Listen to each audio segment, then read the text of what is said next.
Mais uma vez estamos juntos para o aprendizado dos livros de André Luiz e Chico Xavier. Estamos lendo Os Mensageiros. Hoje o capítulo 5. Ouvindo instruções. No grande salão, Aniceto esperava-nos acolhedor. Fileiras enormes de assistentes enchiam um espaço vastíssimo. Homens e mulheres, apresentando idades diversas, permaneciam recolhidos, a demonstrar, porém, expectativa e interesse. Hoje, explicou o nosso orientador, dirigindo-se a Vicente de maneira particular, teremos a palavra de Telésforo, antigo lidador da comunicação, que pediu a presença de todos os aprendizes do trabalho de intercâmbio entre nós e os irmãos encarnados. Sentamos confortavelmente, aguardando por nossa vez. Daí a minutos, Telésforo penetrava o recinto, sob harmoniosas vibrações de simpatia geral. Aniceto e outros instrutores instalaram-se ao lado dele, em torno da mesa nobre, onde se localizava a direção da Assembleia. Após saudar a assistência numerosíssima, formulando votos de paz e incentivando-nos aos testemunhos redentores, Telésforo atingiu o assunto principal que nos levara até ali. Agora, disse com autoridade, mas sem afetação, conversaremos sobre as necessidades da representação da nossa colônia nos trabalhos terrestres.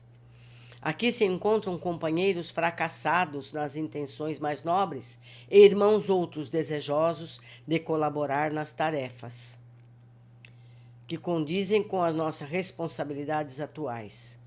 Referimos-nos às laboriosas atividades da comunicação no plano carnal.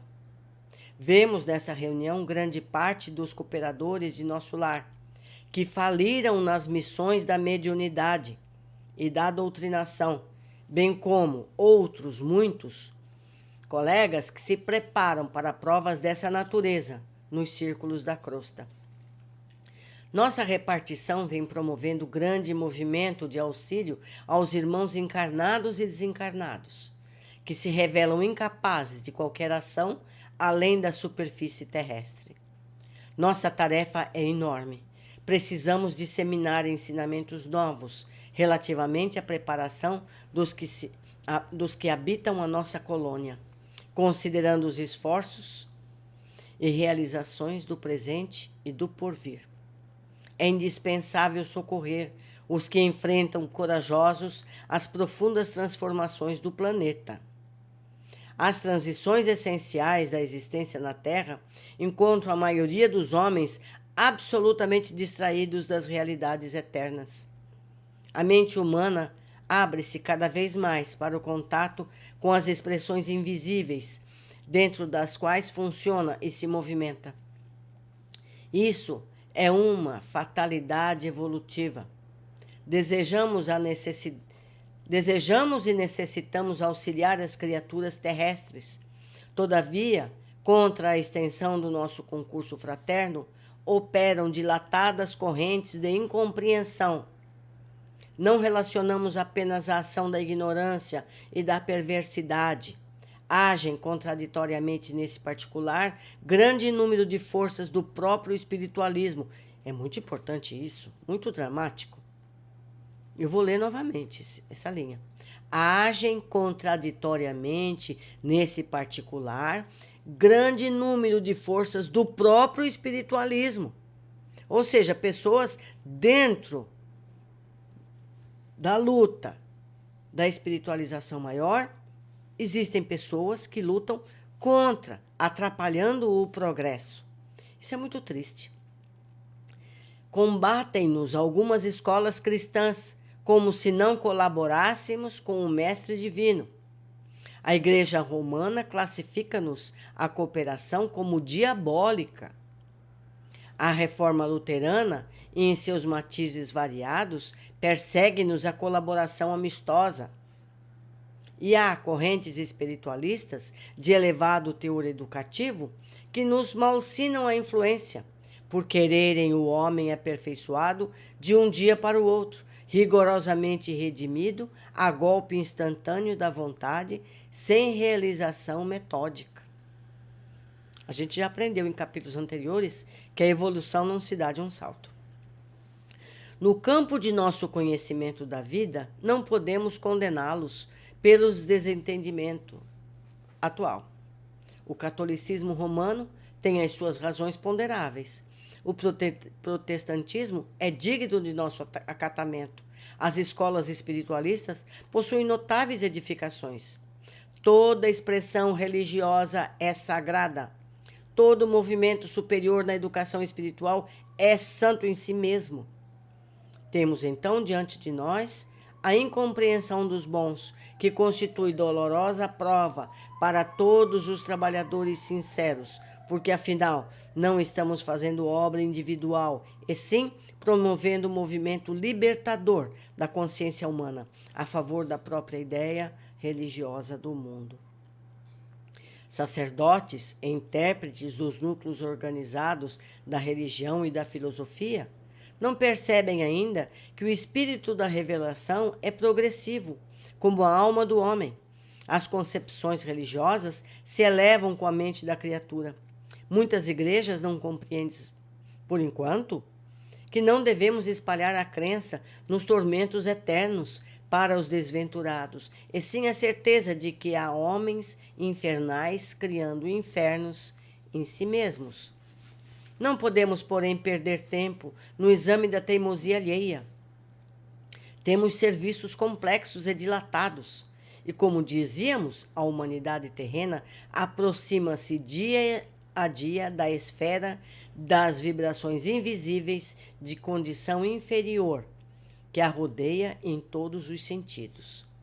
Mas, segundo reconhecemos esmagadora percentagem de habitantes da Terra, não se preparou para os atuais acontecimentos evolutivos.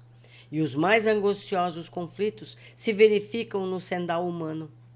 A ciência progride vertiginosamente no planeta e, no entanto, à medida que se suprimem sofrimentos do corpo, multiplicam-se aflições da alma. Os jornais do mundo estão cheios de notícias maravilhosas quanto ao progresso material. Segredos sublimes da natureza são surpreendidos nos domínios do mar, da terra e do ar. Mas a estatística dos crimes humanos é espantosa. Os assassínios da guerra apresentam requintes de perversidade muito além dos que foram conhecidos nas épocas anteriores.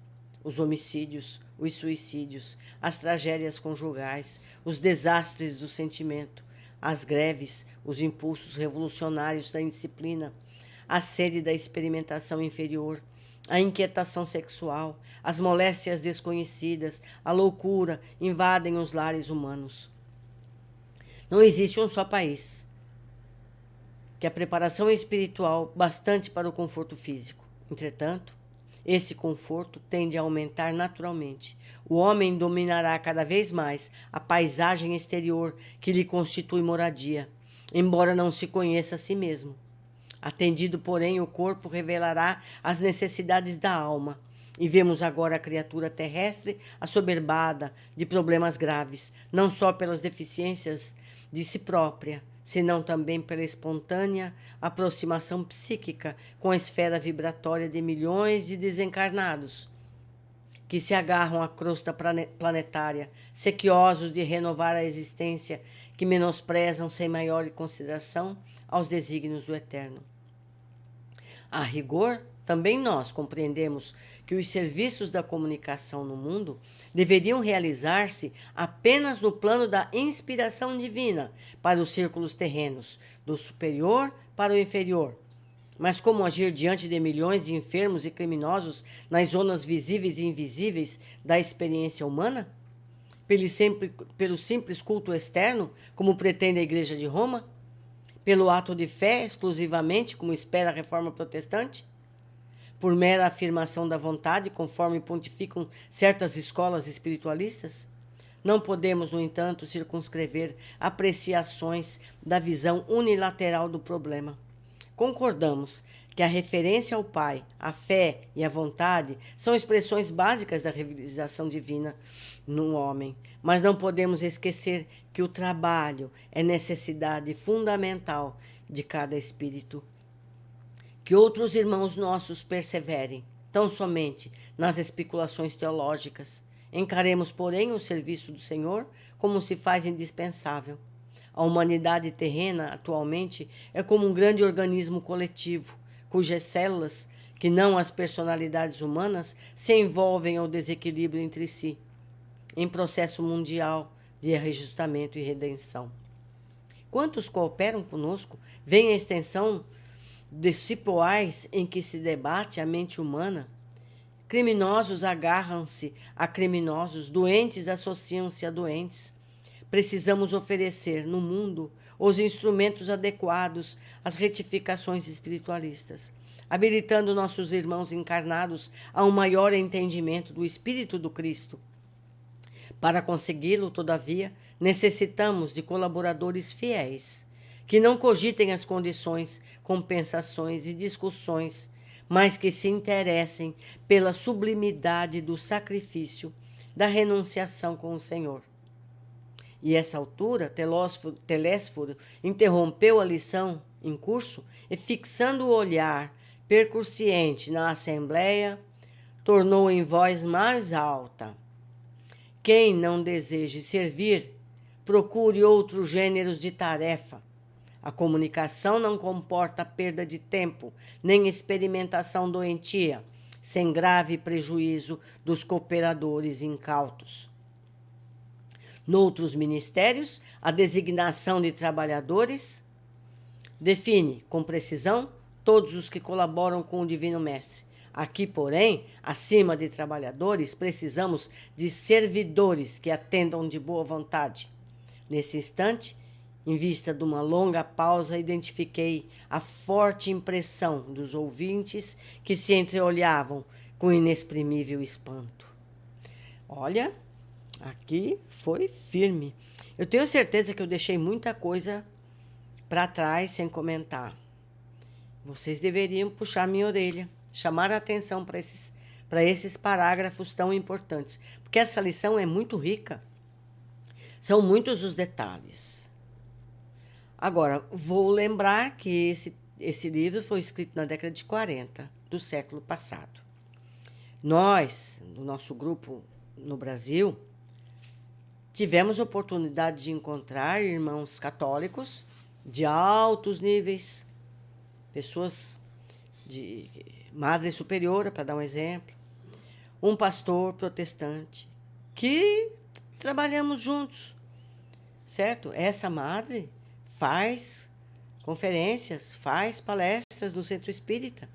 Isso até pouco tempo era impossível, certo? E eu cheguei a questioná-la se os padres, companheiros dela, sabiam dessa atividade dela. Ela disse: pouco me importa o que os padres acham, eu sigo o Papa. Um Papa anterior havia dito que todas as religiões cristãs deveriam se unir. E isso é o que ela está fazendo. Então, nós também deveremos fazer esse exemplo. Devemos também nos unir a irmãos de outros segmentos cristãos e procurarmos trabalhar juntos. Afinal, todos nós queremos a mesma coisa, não é verdade? Vamos ver as observações que eu fiz quando eu li esse capítulo para preparar isso aqui. Entendemos aqui a misericórdia de Deus, que não está em tirar das criaturas as dificuldades do dia a dia, mas dando a oportunidade de aprender com novas possibilidades de regenerarem-se em seus erros anteriores. Não é? Nós estamos em constante evolução. A gente tem que entender isso. A gente não deve sentir culpa pelos erros que a gente comete. Porque culpa não resolve nada. Sentir culpa só afeta ao indivíduo. A gente tem que, primeiro, não errar mais. Segundo, fazer o possível para corrigir o erro passado. Se a gente ofendeu alguém, vamos lá, pede desculpa. Se a gente fez um erro mais grave, também recompensa a pessoa que foi afetada por esse nosso mal agir. Não é? Não é fácil. Todos sabemos que não é fácil. Se fosse fácil, vocês já sabem, né? 2. Nos ensina também que toda religião é sagrada. Não devemos nos opor às demais pelo fato de não nos aceitarem ou por nos condenarem. É preciso que haja diversidade para que todas as pessoas tenham acesso à espiritualidade segundo as suas capacidades individuais. Isso aqui é outro comentário que eu costumo fazer. A religião é um alimento para a alma. E como é que a gente encara os alimentos? Tem gente que não gosta de feijão. Eu, por exemplo, não como carne. E como é que fica? É preciso que haja alimento espiritual para todas as preferências. Há pessoas que gostam dos rituais desta ou daquela religião. O espiritismo não tem ritual. Então, não satisfaz as pessoas que gostam de ritual. A gente tem que entender isso e aceitar. Cada um tem que se alimentar com aquilo que é capaz de digerir. Certo? Respeito é bom. Seguindo, as condições mentais e espirituais de cada um é que as coloca nos infernos e paraísos pessoais. Vemos pessoas passando por experiências similares e com reações e enfrentamentos diferentes. Para umas é uma oportunidade de aprender, para outras é um tormento sem fim. É muito comum isso, mesmo em nós. A gente observa. A gente está passando por um padecimento qualquer. Vamos tomar, por exemplo, essa situação atual. Nos dias de hoje, a Terra toda vive uma epidemia global, é uma pandemia. Algumas pessoas lamentam, se desesperam. Eu não posso ficar em casa presa. Eu não consigo. Outras aproveitam para fazer alguma coisa nova. Aprender um idioma pela internet, fazem ginástica em casa, leem livros, veem filmes pela televisão. Outros se protegem do vírus e vão para a rua ajudar pessoas carentes, levar alimentos. Tem todo tipo de enfrentamento para a mesma situação. Então, isso é que faz o inferno ou o paraíso de cada um. Então, a gente deve raciocinar sobre o que a gente está passando, se isso está doendo, por que está doendo. Será que a gente pode diminuir isso de alguma forma? Isso é sabedoria.